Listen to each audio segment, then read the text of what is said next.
Les demandeurs Richard Kibangi Kalungisa et Jojo Mboui Mwanseya viennent au tribunal de grande instance de Kinshasa-Gombe solliciter la réparation de préjudices causés par la République démocratique du Congo, la ville-province de Kinshasa et les conservateurs des titres immobiliers de la circonscription de la Gombe. Des faits qui remontent à l'année 2019.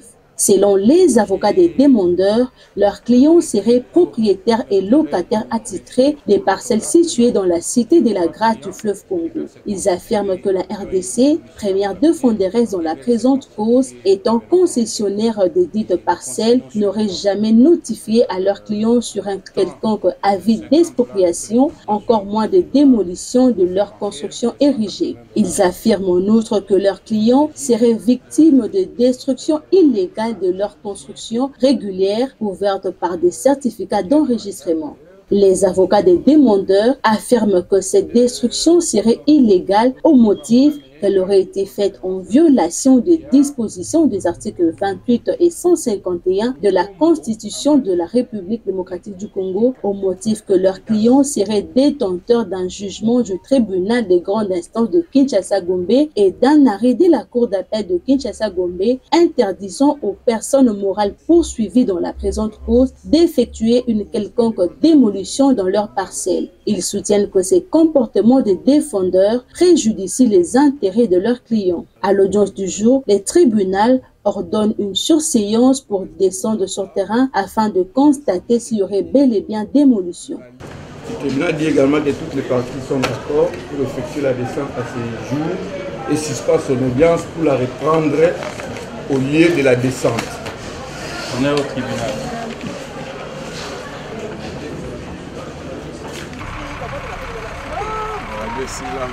Sur terrain, les avocats des demandeurs confirment que leurs clients seraient bel et bien propriétaires de ces constructions démolies et fait également constater au tribunal qu'ils auraient détruit leurs parcelles au motif qu'elles empêcheraient le bon fonctionnement de l'usine de captage d'eau de la Régie des eaux qui serait d'ailleurs très loin de leurs parcelles. Il était nécessaire que le tribunal constate de ses propres yeux ou de ses 6 yeux ainsi que les 2 du ministère public l'effectivité des démolitions qui sont là.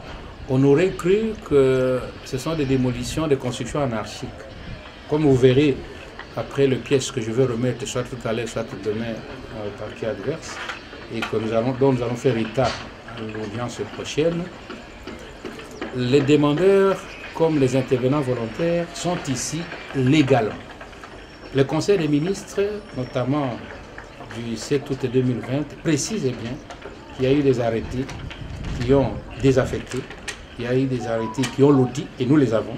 Ils sont même dans ces sacs-là, mais tant qu'ils n'ont pas encore été communiqués, on ne fait pas état. Même les PV, les comptes rendus du Conseil des ministres qui les rappellent. Bref, ceux dont vous voyez les constructions ainsi démolies occupent ces lieux légalement.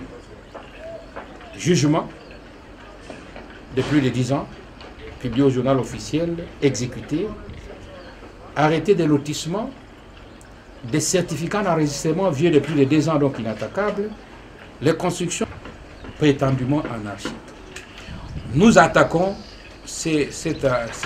nous l'attaquons en justice. Il y a une décision de votre tribunal qui interdit la démolition et l'exécution de cet arrêté. Et alors, à ce moment-là, ces vagues reculent.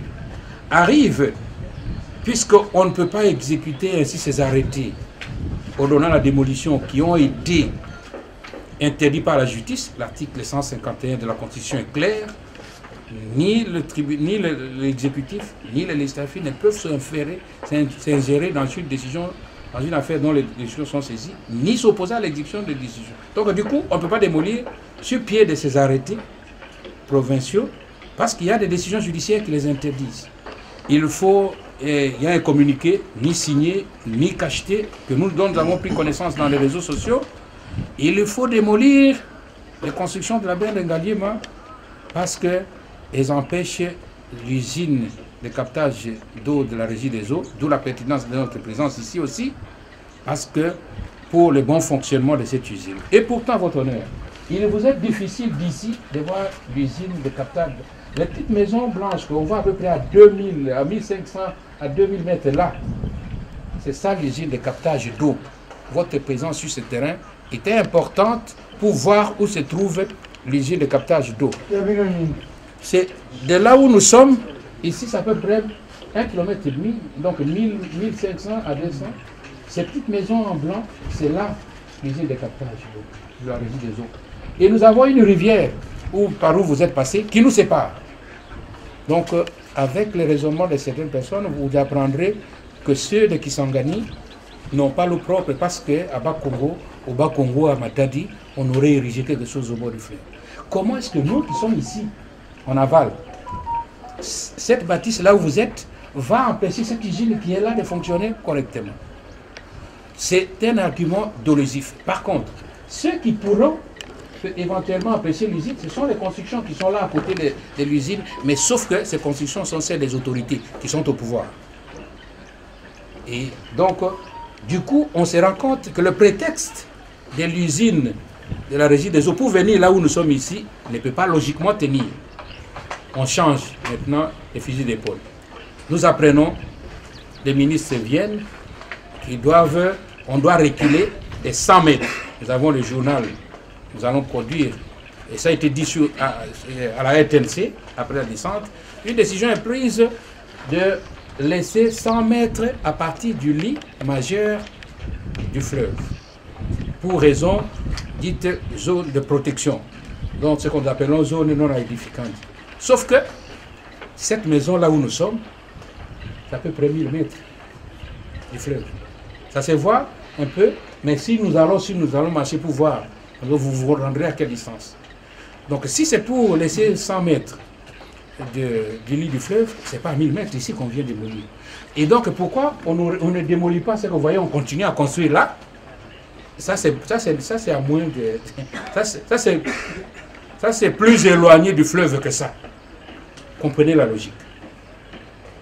Et du coup, après qu'on ait démoli ici le 7 et le 17 juin du mois courant, nous apprenons que la mafia s'est mise en place pour que, là où nous avons parqué, que cette concession-là puisse s'agrandir de 100 à 150 mètres sur les parcelles d'autrui, là où nous sommes. Nous avons dit, si on pouvait exproprier les occupants légaux qui sont là, il faut une indemnisation, la loi est claire, une indemnisation préalable et équitable. Alors il faut exproprier. Mais on ne peut pas exproprier pour cause d'utilité privée afin de donner à une société d'expatriés et leurs amis. Non. C'est pour cela que nous avons voulu que vous voyez, pour voir, puisque l'une des raisons pour laquelle on démolit, c'est parce que nous embêtons l'usine de la régie des eaux qui est là. La rivière nous sépare. Ils sont en amont, nous sommes en aval. Et séparés d'une rivière, comment nous allons embêter? Ici, on vous dit, si c'est le moyen de dire qu'il faut laisser 100 mètres du fleuve, nous allons aller pour voir la construction qu'on a démolie là-bas, vous verrez s'il y a combien de mètres. Et à l'échange de documents, vous verrez si, là où nous sommes, c'est une occupation illégale. Un certificat d'enregistrement est là, inattaquable. Nous l'avons, on va vous le produire le moment venu. Les gens, quelqu'un qui a un certificat d'enregistrement, qui a un permis de construire, il est illégal comment? Par contre, les hors-la-loi sont dans le gouvernement, tant provincial que national. Je prends le risque de le dire. Parce que lorsque vous venez démolir, sous prétexte que vous démolissez une construction anarchique, de quelqu'un qui a un certificat d'enregistrement, de quelqu'un qui a construit avec un permis de construire, on vous va dire qu'il est en occupation anarchique. Mais quand vous venez démolir, vous n'avez même pas un petit papier, même un papier toilette. Vous arrivez comme si la République était le patrimoine privé de votre grand-père. Là, démolissez. Ici, vous sautez. Et là, là où nous sommes en train de voir des visuels avec vous, puisque nous allons le plaider après. Là, il faut sauter parce que c'est telle autorité. On continue d'ailleurs à construire. Là, les immeubles qui sont là, puisque la baie d'Engaliem a une précision, c'est tant de la commune de la Gombe jusqu'au collecteur après l'hôpital arrive. Et c'est 3 zones qui ont été déterminées avec leur espace. Donc la première zone part du palais du peuple, de la nation, jusqu'à l'actuelle résidence de l'ambassadeur de France. La deuxième zone de la baie de Ngalia, puisqu'on a 4, de cette résidence à la rivière Gombe. Et la troisième, là où nous sommes, de la rivière Gombe jusqu'au chantier Chanik, que l'on voit derrière cette maison. Et la quatrième et la dernière zone, c'est de Chanik au collecteur qui est derrière un peu. C'est ça la baie d'Engaliema. Ce n'est pas ici seulement. Ça, c'est la zone 3 de la baie d'Engaliema.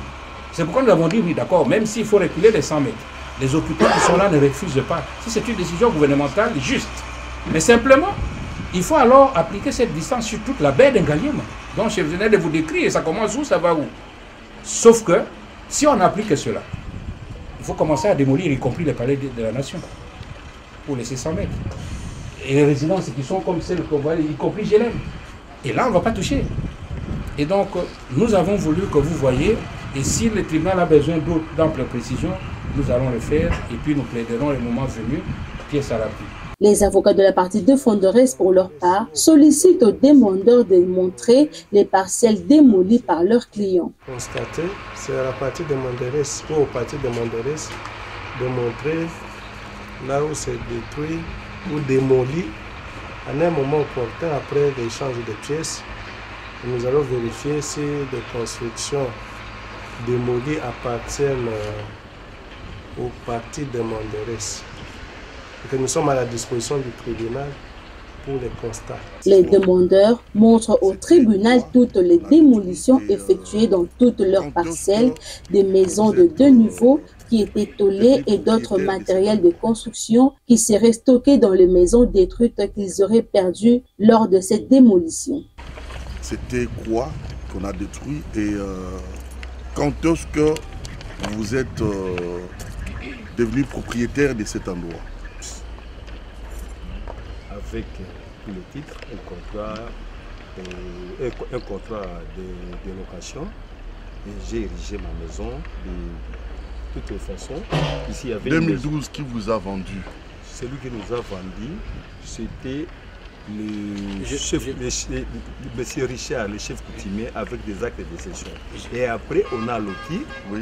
Après avoir loti, on est allé au service du cadastre. On nous a donné, on a envoyé les techniciens sur terrain, comme il y avait un plan déjà qui existait, un plan cadastral urbanisé.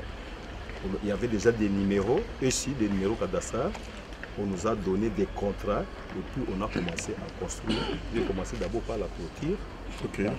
La parcelle était clôturée et le dépassé est clôturé. Et ici, il y avait une maison qui était au 2e niveau étoilée. Ici, maison de combien de chambres? 3 chambres, salon, cuisine.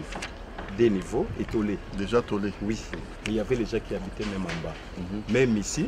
Et de l'autre côté, on a démoli. La maison ici derrière, là-bas, c'est démolir. S'il y a moyen d'aller voir ça, de constater ça, c'est démolir là derrière. Démolir. Est-ce que l'on vous a sommé? Non.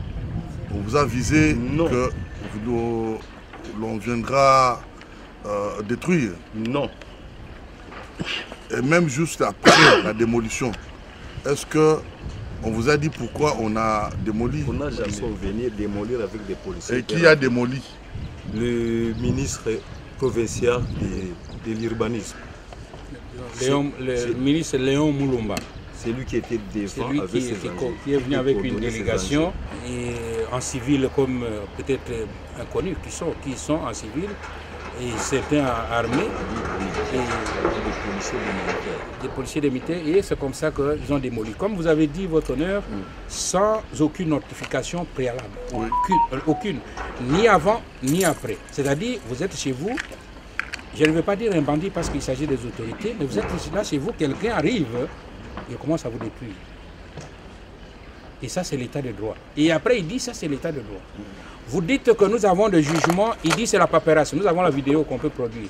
Il dit c'est la paperasse. Pour moi, les jugements, c'est de la paperasse parce que vous allez vous donner l'argent au juge et puis vous donne. Nous avons l'audio qu'on peut produire. Parce que ça se trouve même sur Internet maintenant. Et donc, il ne considère pas les jugements, il ne considère pas les titres. Il vient. C'est pourquoi j'ai dit tout à l'heure, il y en a qui se comportent comme si, ici, là où nous sommes, c'était la maison de son grand-père. Ça n'a rien à faire avec l'état de droit. Si vous avez un motif, un document, mais nous allions attaquer quoi alors? Ici, sans vous aviser au préalable? Sans m'aviser au préalable. D'ailleurs, il y a même les effets qu'on a perdus ici. Ici, j'avais un projet d'appartement, des appartements jumelés, de 3 chambres salon, tel que vous le voyez. J'étais arrivé au niveau de l'ento, il me restait pour couler la dalle. D'ailleurs, certains matériels étaient stockés ici. Et tout, j'ai perdu tel que vous pouvez les constater. Voilà un peu. Ici, c'était de 3 chambres salon, 3 chambres salon. C'était déjà à quel niveau? Et j'étais en train de préparer la dalle. Tout était déjà ici.